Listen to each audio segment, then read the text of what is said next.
Welcome back to Healing Mindset. I am Nazish, and today's episode explores the tension many athletes and even everyday movers quietly live with. We are diving into the space between convenience, performance, and health. Sports nutrition promises speed, efficacy, and results. But what happens when the very product designed to fuel performance slowly undermine the long-term well-being? My guest today is Chris Bellamy, someone who has spent decades inside the elite sport and the food innovation and is now helping reshape the future of sports nutrition by questioning ultra processed formulas and advocating for nourishment that supports the body and the planet. Chris, welcome to the show. It's great to have you here again. Thank you. Yeah, lovely introduction. Really nicely put. So, Chris, ultra processed sports nutrition often promises peak performance, but can quietly undermine health. What's the biggest misconception athletes have about these products? I think the biggest misconception people have is seeing the human body as a machine. And I'm very aware of this because I used to be an engineer. And my first job was working designing electric cars for Jaguar Land Rover. And that was all about the machine. It was all about optimizing aerodynamics, rolling resistance, trying to make a vehicle as fast or as efficient as possible, and doing that through physics and mathematics, and trying to kind of reduce and simplify the machine into equations so that we could optimize them. And it's a very appealing process. But with the human body, what I've come to realize, and which is why I've now transitioned to working with food and with living things, is that it's not a machine. It can't be simplified into a set of equations. We really, there's many parts of the human body, psychology, that we still don't really understand how they work.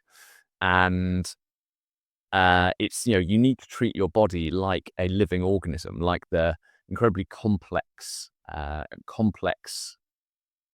living thing that it is, and to not simplify it into just thinking it's a machine. I'm going to put fuel in and I'm going to get energy out, because the human body is absolutely remarkable and still largely a mystery how much of it operates.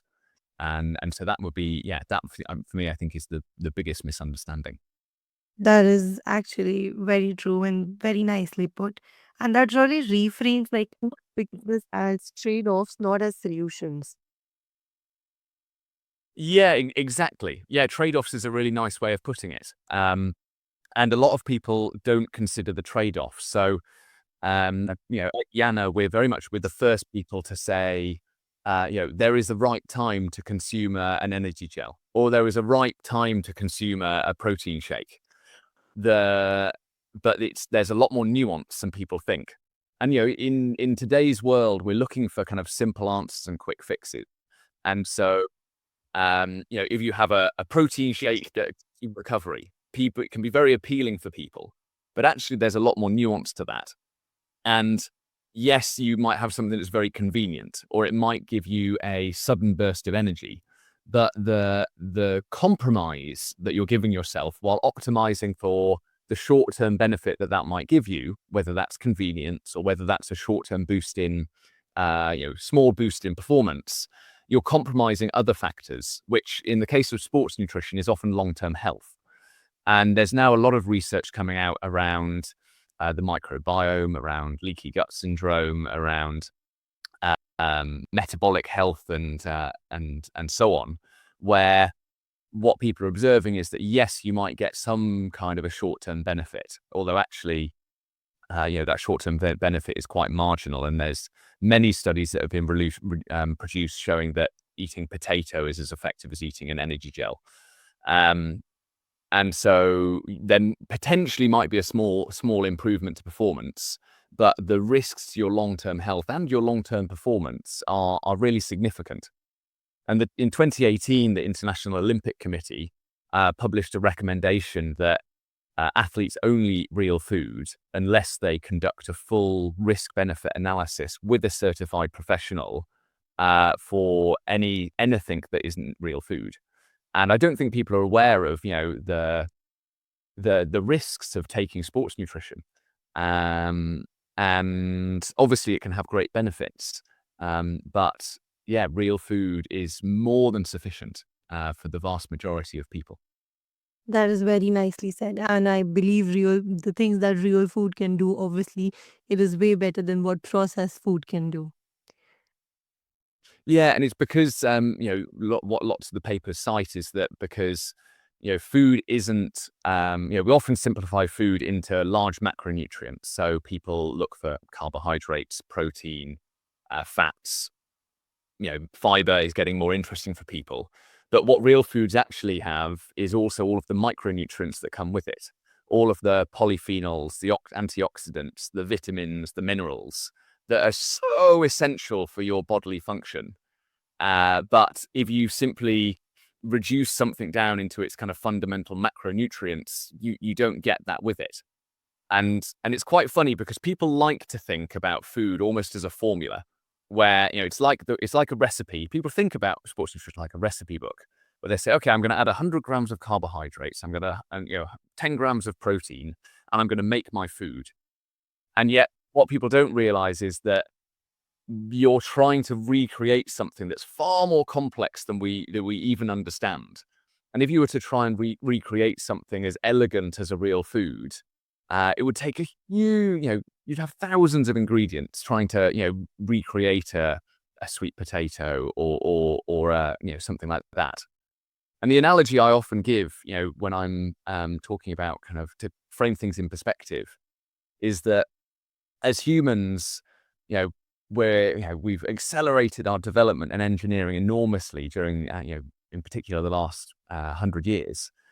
And yet, as humans, if we couldn't, take for example the tree, we could never ever engineer something as remarkable and elegant and efficient and beautiful as the tree. Think about, us trying to mount solar panels and water pumps and have networks through the ground that can allow them to communicate. Simply, we are not technically, we do not have the technology to ever, and for the foreseeable future, be able to recreate something as elegant as a tree or many other living organisms. And so how we can ever hope to formulate something as advanced as real food, it's a bit of an overbelief in our own human abilities. That is very true. So tell me something. How does this gap between expectation and reality impact long term well being, especially for athletes who rely on these products daily? Um, yes. So if you're regularly taking ultra processed foods, research into ultra processed foods is increasing very rapidly at the moment. Um, but there's a whole range of health impacts that it can have.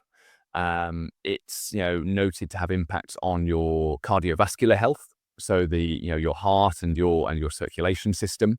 It's noted to have impacts on your mental health.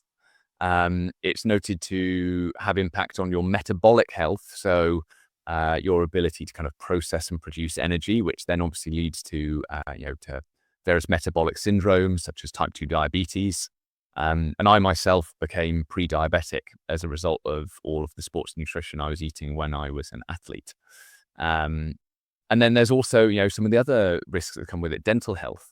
There's a remarkable statistic from the London Olympic Games where I believe it was about 60% of athletes were found to have dental cavities, which was far greater than a normal population. And this was believed to be as a result of on a whole, the sugary sports nutrition that athletes were eating. And a remarkable thing as well. The largest number of medical treatments that had to happen at the Olympic Games weren't sprained muscles or injuries from doing sport. It was actually dental problems, which I think is just the most remarkable thing. Trust me, it is actually very remarkable. And, this really helps our listeners also recognize that short term gains can come with hidden long term costs. Absolutely, yeah. So, you have spent decades in elite sport and food innovation. How does real world performance contrast with the claims we see in marketing? Um, yes, it's a fascinating one because um, real world performance is so much more holistic. So, a lot of the lab tests that have been done, generally, in science, to be able to prove something, you have to simplify it down and you have to eliminate as many variables as possible. So you try and use, the most consistent process and consistent protocol possible. And the what that results in is that you simplify it down to a very, very specific case.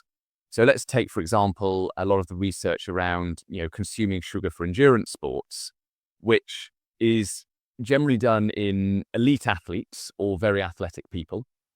It's done at a very high VO2 max, often 70% VO2 max or above, and it's done for extended periods of say 3 to 5 hours. And studies like that have been published, and those studies are being cited and recommended by sports nutritionists around the world, but they're being recommended for everyone. Now, I don't know about you, but people who are able to sustain more than 70% VO2 max for 3 to 5 hours is probably only elite athletes. And yet you've got this advice that really, is very specifically for elite athletes that looked purely at, one output, which was, their performance in the laboratory. And that's then being applied to the entire population. And so you've got people who are doing, a 100-kilometer ultra trail and they're running at 35% of their VO2 max, where in fact they'd be digesting a lot of fats and some protein as well as a bit of carbohydrate. And yet they're trying to follow a protocol that was validated on elite athletes doing something completely differently. And so science is obviously remarkable, but one of the risks of science is that um, the devil is in the detail, and the scientific studies and research is often taken out of context. And so it's really important that people understand that when there is some science that is done, who does it apply for and why does it apply? And what is your own situation as a person? That is very nicely explained, and I am pretty sure that is going to help a lot of our listeners, you know, uh, to see nutrition as a system, not just as a product. Absolutely, yeah. Yeah. So, sustainability is a core part of your mission. How does ultra processing conflict with the environmental goals? Yes. It's with regards to sustainability, ultra processing isn't necessarily the problem. Ultra processing has impacts on human health, which is obviously very important for sustainability. A healthy population will have fewer health conditions, will support other people, will have less strain on our society. But in terms of environmental sustainability, ultra processing isn't necessarily the problem. And actually, it can often have a lower environmental impact because you can take waste ingredients or low quality ingredients and they can be, transformed very easily. And often the products are dehydrated or concentrated. And so they last a very long time and can be preserved. So often that means that an ultra processed product will have actually probably a lower environmental impact. But the benefits of real food, or our focus on sustainability, is more about producing our real food in the most sustainable way possible. And so that's why the organic ingredients that we use, we work with a producer in the south of France who helps create our products. Most of the ingredients come from a cooperative in the area, and we use pulses, in French legumineuses, so things like chickpeas, quinoa, lentils, beans, and these the UN calls them kind of the special forces of the food world, because actually when you grow these products in the soil, they're incredibly good for soil health. Often have been cited to have a negative impact on the environment because they manage to sequester carbon into the soil, They also kind of can help improve water drainage and things like that. And so by using these pulses, they are not only locally produced, so we're reducing the number of food miles. By working with the local producers, we're trying to really engage in building kind of a regenerative economy around the ingredients we're using. But they also really help the actual having a very low emission food and restoring the soil, which obviously so fundamental for human health. And they also help to fix nitrogen in the soil and ensure our soil is more fertile. So yeah, using pulses as well as locally sourced ingredients is one of the primary things we're doing for sustainability. The other challenge as well, of course, with sports nutrition is the packaging. And we currently our products are sold in a classic kind of baby food format pouch, which is they're an aluminium and plastic composite, which technically they can be recycled in France. There's a yellow bin that you can put them in and they'll be recycled. But it's obviously not the most circular process. Being a composite material, it is difficult to recycle. We did the analysis when we were first choosing it. We had the option to choose recyclable packaging. And when we did the analysis of the environmental impact, the reduction in lifespan of the shelf life of the product and the reduction in the actual number of people who would recycle the packaging, when we did all the calculations, it actually was more, lower impact for us to use the aluminium plastic packaging, which reduced food waste and so on. Having said that, we have got some government funding and we are researching into various other concepts around edible packaging and reusable packaging. But for me, my background as an engineer working in sustainable innovation, having worked on electric cars, recyclable shoes, durable ski equipment with Salomon, I'm very aware of some of the myths that can exist around sustainability, or in French they call them faux amis, the false friends that can misguide you, where something that might seem nice, like recyclable packaging, actually might not be the best choice to reduce the environmental impact. And so we're with keeping that in mind, we're exploring developing different approaches. That is absolutely wonderful, and I hope you develop so much so as soon as possible. And it is powerful to realize that performance, health, and sustainability aren't separate conversation. It is one thing altogether. So, when the taste, texture, and habit often drive product adoption, how do you balance enjoyment with functionality in sports nutrition? Yeah, the tagline of YANAA is gastronomy sportive. And I think you make a really good point there of taste, texture, and habit. And we really try and embody the principles of gastronomy. So each of our flavors is very diverse. We've got Mediterranean olive, pea and mint, a light madras spice, lemon zest and olive oil, as well as some more flavors coming out next year. And with each of those flavors, we've really tried to provide a really balanced palette of flavors so that someone always has an envy or a desire to eat. When you're an athlete, people often get flavor fatigue, where they've eaten something so much that they're just sick of eating it and they just can't stand the sight of another sugary gel. So providing that diversity of flavors means that people have always got something that they want to eat. And again, for us, habit as well. Habit isn't a natural thing for humans. We come from foraging. We discover things, we find new things, and so for us, having a real diversity of flavors and foods and so on is really important, because that's much more the human way to forage and discover and have a varied diet. And a lot of people are saying, oh, you only make savory food at YANAA. Well, actually, in a balanced meal, you have starter, main course, dessert. And we are going to be launching some flavors next year that are more like a dessert. They will be sweeter than the current savory flavors that we do have, because we really fully believe, whether it's an ancient forager discovering some berries on a tree, or whatever it might be, sugar absolutely has a role in our diet. but it's just in excess, it can be really challenging to our health. And so by by adopting these principles of gastronomy and thinking about humans from an evolutionary perspective and as a living organism, that's our approach.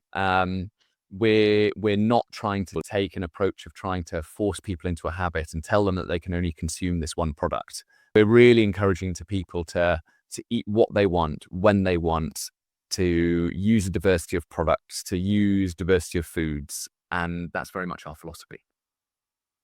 That is very beautiful. And it is going to help a lot of listeners today to, understand ultra processed foods and sport nutrition so much better. You have provided such valuable insight to us tonight. So, Chris, if any of our listeners want to learn more about your work and follow what you're building in sports nutrition, where can they find you?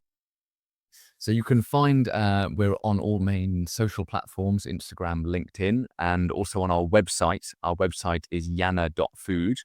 And you can work out how to spell YANAA because YANAA is an acronym for You Are Not an Astronaut, YANAA. And the reason we named the company after that acronym is because when we were pitching the company, we always used to say, you're an athlete, you're not an astronaut, don't eat space food. But actually, there's another couple of messages in there. One is that for us, sport is all about having fun and not taking yourselves too seriously, not thinking of yourself as an astronaut. And the third part is looking after this planet. We don't need to be dreaming of other places. We're a terrestrial species on planet Earth, and we need to explore planet Earth with the same curiosity and wonder and respect that we would explore another planet. And so that's where people can find out more on yana.food. That is absolutely beautiful. I will make sure to include these links and information into the show notes so that many, many people can connect with you. So, dear listeners, if today's conversation remind us that optimal performance isn't a shortcut, it is an ongoing conversation between body, food, and environment. If something here resonated, try one mindful shift in how you fuel yourself this week because real nourishment doesn't just power performance, it supports vitality, recovery, and longevity. And if this episode supported you, follow, subscribe, or leave us a review. Your echo helps this healing space grow wider, stronger, and more informed. Until next time, I am Nazish. This is Healing Mindset. And Chris, thank you so much for your time and all the insights you provided us today and to our listeners.